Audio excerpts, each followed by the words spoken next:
رسول الله صلى الله عليه وسلم قال: من اغتسل يوم الجمعة غسل الجنابة ثم راح في الساعة الأولى فكأنما قرب بدنه، ومن راح في الساعة الثانية فكأنما قرب بقرة، ومن راح في الساعة الثالثة فكأنما قرب كبشا أقرا، ومن راح في الساعة الرابعة فكأنما قرب دجاجة، ومن راح في الساعة الخامسة فكأنما قرب بيضة.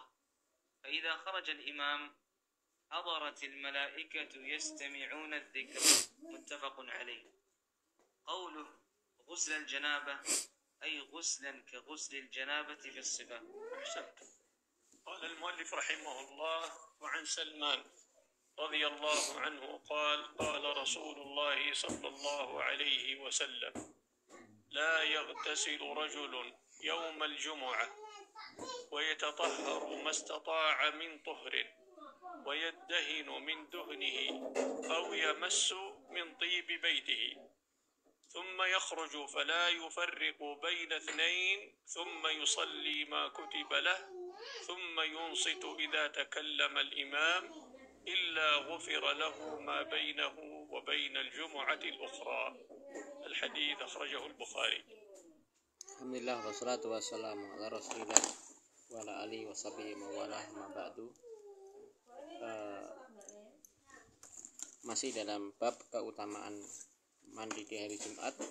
Hadis yang berikutnya ialah hadis Salman radhiyallahu anhu. Beliau mengatakan Rasulullah SAW pernah bersabda, jika seorang laki-laki mandi di hari Jumat kemudian ia bersuci semampu dia dari bersuci dan ia menyisir dari rambutnya atau ia memakai minyak wangi dari rumahnya, kemudian ia keluar dan tidaklah ia memisahkan di antara dua orang, yakni orang yang duduk di shaf, kemudian ia sholat, yakni sholat Jumat, maka makutiba lahu,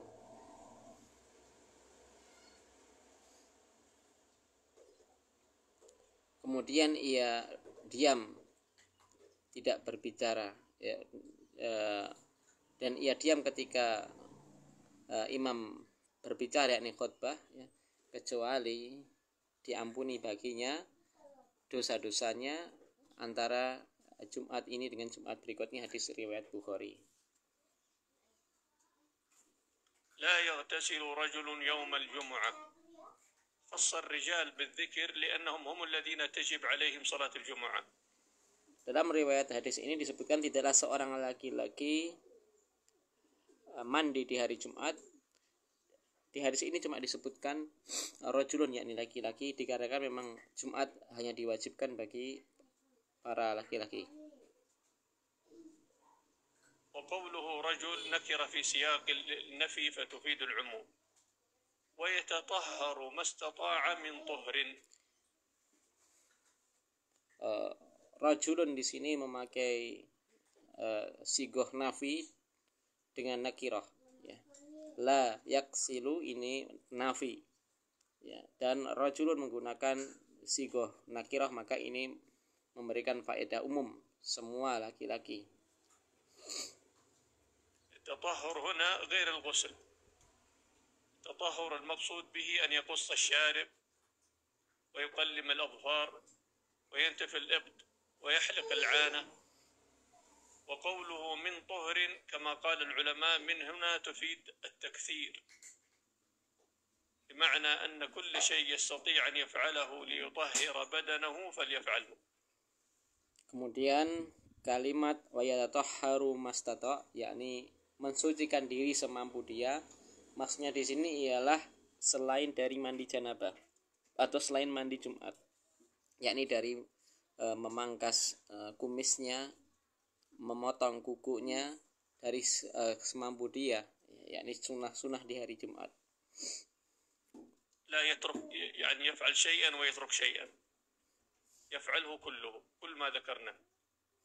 ويدهن من دهنه أو يمس من طيب بيته، أو هذه اختلف فيها العلماء، فبعضهم قال أو هذه للشك من الراوي، بمعنى أن النبي صلى الله عليه وسلم إما أنه قال يدهن من دهنه أو أنه قال يمس من طيب بيته، فتكون أو للشك، الشك من الراوي نسي. وقال بعضهم ليس الأمر كذلك، بل هي للتخيير،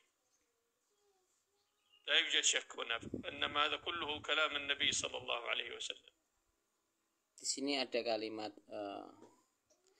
beliau menyisir rambutnya, ia menyisir rambutnya, atau pakai kalimat atau ya, memakai minyak wangi dari rumahnya. Di sini ada dua kalimat yang disandingkan dengan kalimat au, atau di sini kinayah bahwasanya perawi syak, perawi ini ragu apakah dia menyisir rambutnya atau minyak wangi. Ini faedah yang pertama. Tapi di sana juga ada kemungkinan ini takhyir, ya ini pilihan, bisa dia menyisir rambutnya atau memakai minyak wangi. Jadi ada pilihan. والفرق أن قوله يدهن من دهنه أي من دهنه الخاص، وهو العادة قديما كان الدهن يخلطونه بشيء من الطيب أو من الريحان، أو يمس من طيب بيته يعني إن لم يجد، كأنه يقول يدهن من دهنه الخاص الذي يعده لنفسه إذا أراد أن يخرج إلى الجمعة أو الجمعات، فإن لم يجد فليأخذ من طيب بيته أي من طيب امرأته، وتكون الفائدة حينئذ قات الناس أو غير ذلك. قال ثم يخرج فلا يفرق بين اثنين، ثم يخرج من بيته قاصدا. Tapi juga ada kemungkinan ketika dia tidak mendapati minyak wangi yang dia punya, maka dia bisa memakai minyak wangi milik istrinya, makna dari rumahnya. Kemudian ia keluar, kemudian ketika ia sampai masjid dia tidak memisahkan di antara dua orang. إلى المسجد فلا يفرق بين اثنين. قال بعض العلماء لا يفرق بين اثنين يعني لا يتخطى رقاب الناس، إذا وجد اثنين متقاربين يمر من بينهما، ما يتخطى رقاب الناس. وقال بعضهم لا يفرق بين اثنين يعني لا يفرق بين اثنين جالسين بأن يجلس بينهما، إذا وجد في المسجد اثنين جالسين متقاربين يذهب ويفرق بينهما ويجلس بينهما، لا يفعل هذا. Makna dia tidak memisahkan dua orang laki-laki ialah dia tidak memisahkan dua orang yang sedang berjalan beriringan, atau ada yang memberikan makna dia tidak memisahkan di antara dua orang yang berada duduk di masjid, artinya dia tidak duduk di tengah-tengah di antara dua orang. وهذا حث له على أن يبكر في الحضور، فإنه إذا بكر المسلم في الحضور إلى المسجد يوم الجمعة فلن يحتاج إلى هذا، يعني لن. Artinya dalam hadis ini ada anjuran seseorang agar bersegera dalam berangkat ke masjid untuk sholat Jumat. Dia lebih awal, karena ketika seseorang itu berangkatnya lebih awal, maka dia tidak perlu melakukan hal tadi, yakni memisahkan di antara dua orang yang duduk. Tidak berjalan di pundak-pundak, melangkai pundak-pundak orang yang duduk di sholat Jumat, ataupun tidak memisahkan di antara dua orang laki-laki. Selama ia berangkatnya lebih awal. قال ثم يصلي ما كتب له يعني ما قدر الله له من النوافل. Kemudian ia sholat sebagaimana apa yang telah dimudahkan baginya dari sholat sunnah. Misal orang sholat tahiyatul masjid, ثم يصلي النافلة التي تكون قبل الجمعة وهي ataupun ia melakukan sholat sunnah yang berada di sebelum sholat Jumat. لا حد لها كما مر معنا أنه لا حد لها، وكان بعض الصحابة. Dan sholat sebelum Jumat ini tidak ada batasan rakaatnya, sebagaimana yang telah disebutkan yang telah lalu. radhiyallahu anhum yusalli qabla al-jum'ah 12 rak'ah wa ba'dhum yusalli 8 rak'at. Disebutkan para sahabat ada yang dulu sholat 12 rakaat sebelum Jumat, ada yang menyebutkan sholat 8 rakaat sebelum Jumat. Wala hadda laha. Yakni ini tidak ada batasannya. قال ثم ينصت إذا تكلم الإمام ثم ينصت. Kemudian ia diam ketika imam atau khotib berkhutbah, ويستمع. yakni ia mendengarkan dengan baik. إذا تكلم الإمام يعني إذا خطب الإمام على المنبر. Ketika imam khutbah di atas mimbarnya. وفي هذا في قوله ثم ينصت إذا تكلم الإمام ما يدل على أنه يجوز الكلام قبل الخطبة قبل أن يحضر الإمام. قال إلا غفر له ما بينه وبين الجمعة الأخرى. Ada kalimat ketika imam mulai berkhutbah dia diam. Artinya seseorang sebenarnya boleh bicara tatkala memang khutbahnya belum bicara. Khutbahnya belum bicara atau khutbah belum dimulai. له بهذا العمل الإثم الحاصل في 7 أيام من الجمعة إلى الجمعة.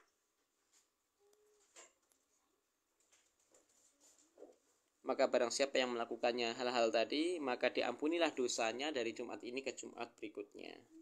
وفي صحيح مسلم من حديث أبي هريرة رضي الله عنه أن النبي صلى الله عليه وسلم قال من توضأ فأحسن الوضوء ثم أتى الجمعة فاستمع وأنصت غفر له ما بينه وبين الجمعة وزيادة 3 أيام.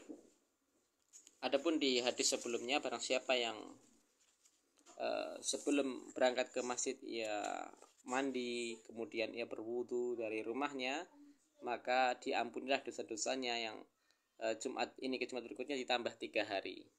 Yani 10 أيام. وهذا فضل من الله سبحانه وتعالى. Yakni diampuni dosanya yang 10 hari. Ini merupakan al-fadl, keutamaan dari Allah Subhanahu wa taala. إلا أن أكثر العلماء حملوا المغفرة هنا على مغفرة الصغائر.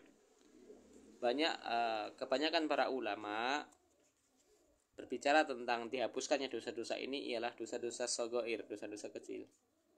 وأما الكبائر فلا يغفرها إلا التوبة النصوح. Karena dosa besar tidaklah diampuni kecuali dengan tobat nasuha. لا بد في الكبيرة من التوبة. ثم قال وعن أبي هريرة رضي الله عنه أن رسول الله صلى الله عليه وسلم قال من اغتسل يوم الجمعة غسل الجنابة ثم راح فكأنما قرب بدنه ومن راح في الساعة الثانية فكأنما قرب بقرة. Kemudian hadis berikutnya, hadis Abu Hurairah, bahwasanya Rasulullah SAW bersabda, barang siapa mandi di hari Jumat sebagaimana mandinya orang yang junub, kemudian ia datang ke masjid pada jam yang pertama, maka seakan-akan dia berkorban dengan 1 ekor onta. Dan barang siapa yang datang di jam yang kedua, maka seakan-akan dia korban dengan 1 ekor sapi. ومن راح في الساعة الثالثة فكأنما قرب كبشا أقرن ومن راح في الساعة الرابعة فكأنما قرب دجاجة ومن راح في الساعة الخامسة فكأنما قرب بيضة. Lalu barang siapa yang datang di jam yang ketiga, maka seakan-akan dia berkorban dengan 1 kambing atau 1 ekor domba. Dan barang siapa yang berangkat di jam yang keempat, maka seakan-akan dia korban dengan 1 ekor ayam. Dan barang siapa yang datang di jam yang kelima, maka seakan-akan dia berkorban dengan 1 butir telur.